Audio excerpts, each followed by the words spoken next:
The journey of luxury silk begins not with a thread, but with a moth. The bombyx moths. Their adult lives are fleeting, lasting only a few days. Their sole objective is reproduction to A single female lays approximately 400 to 500 eggs.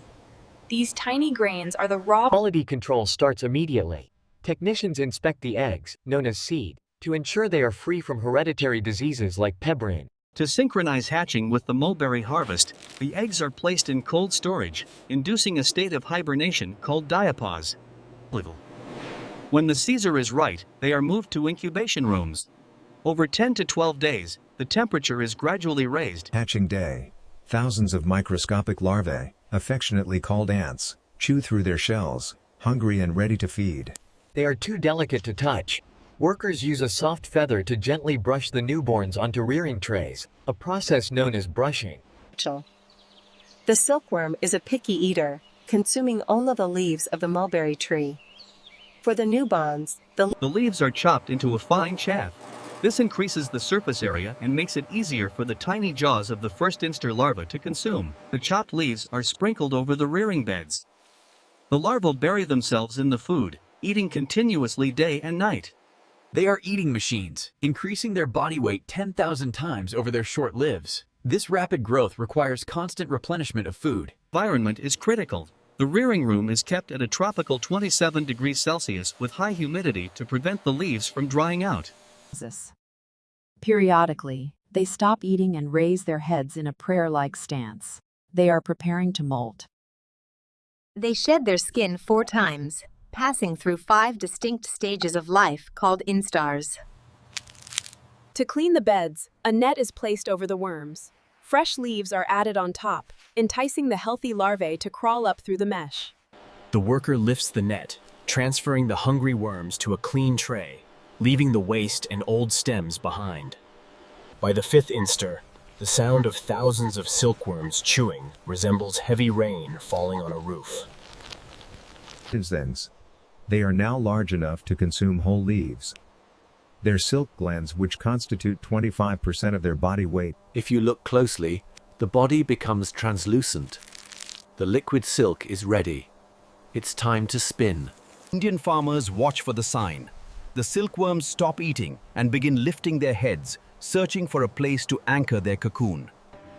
These mature larvae are hand-picked from the feeding trays, ready for the most critical phase of their lives. They are placed into rotary mountages, segmented cardboard frames that provide a private space for each worm to spin.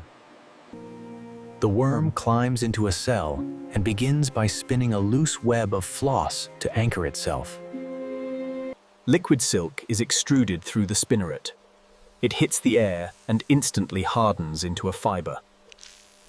The fiber is actually a twin thread of fibrin protein, coated in a sticky gum called sericin that bonds the cocoon together. The worm moves its head in a relentless figure-8 pattern, laying down layer upon layer of continuous filament. Over 2 to 3 days, the silkworm spins up to a kilometer of unbroken thread. Once finished, the worm transforms into a pupa inside. The frames are now filled with uniform, snow-white cocoons. The loose outer webbing, or floss, is removed by a deflossing machine, leaving only the reelable shell. What remains is the raw material of luxury, a perfect, compact package of continuous silk filament. Cocoons pass under UV lights. Imperfections or hidden stains fluoresce, allowing automated sorters to reject them. Manual inspectors also remove dupions, 2 worms spinning 1 cocoon. These make temperatures start high, around 115 degrees Celsius, to quickly humanely eliminate the pupa and dry the sericin. The heat is gradually reduced to 55 degrees to dry the cocoon layers slowly without melting the gum or damaging the fiber. Properly dried cocoons are light and rattle like ping-pong balls. They can now be stored for months until they are needed for reeling. This inventory ensures the factory can operate year-round, even when silkworms are not in season. Before processing, Samples are tested to determine the reelability, how easily the thread will unwind. The reeling process begins at the cooking machine. Dried cocoons are loaded into the hopper. They are submerged in hot water baths, ranging from 80 to 95 degrees Celsius. This rehydrates the dried sericin gum. The goal isn't to remove the gum, but to soften it just enough so the filament can slide free without breaking. Mechanical brushes oscillate over the floating cocoons, snagging the loose outer layers to find the true end of the filament. The brushes lift up, pulling away the tangled outer waste silk, known as nubs, to reveal the single continuous thread. Once the clear, single filament is located, the cocoon is ready for the reeling basin. Automated arms transfer the prepped cocoons to the reeling station, keeping them submerged in warm water. The reeling water is kept cooler, around 45 degrees, to maintain the right tension and gum consistency. A single cocoon filament is too fine to use. The machine combines filaments from 6 to 8 cocoons to form one cohesive raw silk thread. The thread passes through the coiffure. Here, it is twisted around itself in a temporary spiral. This friction squeezes out excess water and firmly bonds the filaments together, using the natural sericin as glue. Laser sensors monitor the thread thickness. As a cocoon runs out, the thread thins. Instantly, an automatic arm catches a new cocoon's filament and casts it into the moving thread to maintain uniform thickness. The silk is wound onto small reels housed in a heated cabinet to dry the thread immediately. Rows of multi-end reeling machines operate at high speed, monitored by skilled technicians. Once a reel is full, it is automatically doffed and replaced, ensuring continuous production. The small reels are transferred to the re-reeling machine, where the silk is rewound onto large, standard-sized frames. This process lays the thread in a diamond crossing pattern, which prevents tangling during future unwinding. Workers tie lacing threads through the skeins. This keeps the thousands of loops organized. The finished hanks, weighing about 150 grams each, are removed from the frames. Each hank is twisted into a tight knot, known as a skein, for compact shipping. Skeins are stacked into bundles called books, usually containing about 2 kilograms of raw silk. Books are compressed into bales, wrapped in cotton cloth, ready for the throwing mill. At the throwing mill, the raw silk is soaked in an emulsion of oil and soap to lubricate the fibers for high-speed twisting. Excess liquid is removed in a centrifuge, leaving the silk damp and pliable. Multiple strands are combined in a process called doubling to increase the thickness and strength of the yarn. The bobbins move to the TFO twisters. Here, the yarn is given a high twist, essential for durability and texture. To prevent the twisted yarn from snarling, it is steam set, locking the twist into memory. The raw silk is still dull and stiff. It is lowered into a boiling bath of water and mild soap. This is degumming. The hot alkaline solution dissolves the sericin gum, which makes up about 25% of the fiber's weight. As the gum dissolves, the silk transforms. It becomes incredibly soft and reveals its signature shimmering luster. The silk is thoroughly rinsed to remove all traces of gum and soap. A hydro extractor spins out the water, preparing the yarn for the dyeing process.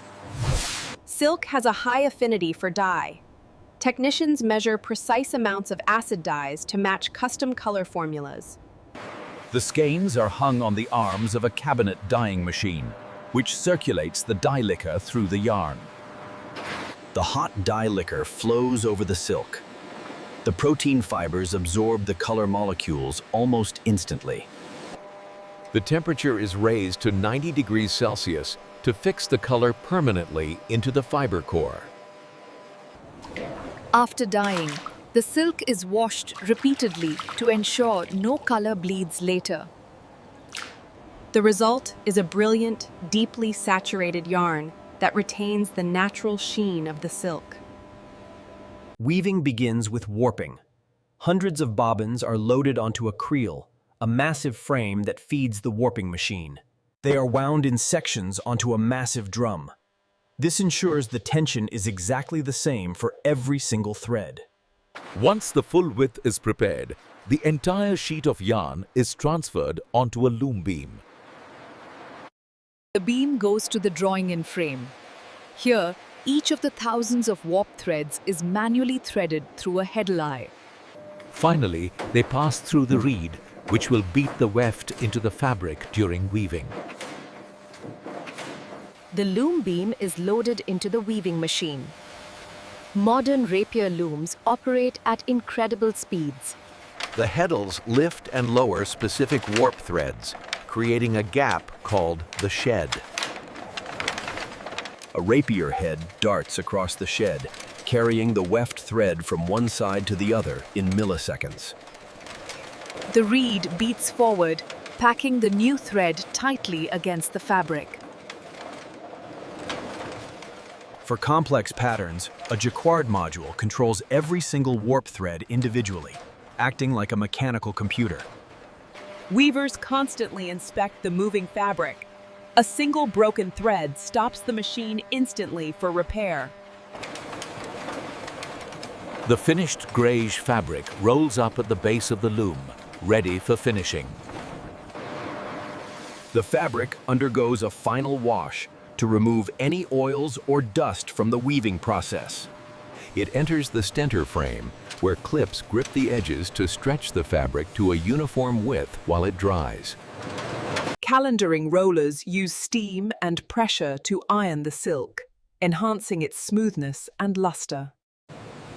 Advanced optical scanners check for the minutest defects, mapping any flaws for the cutting table.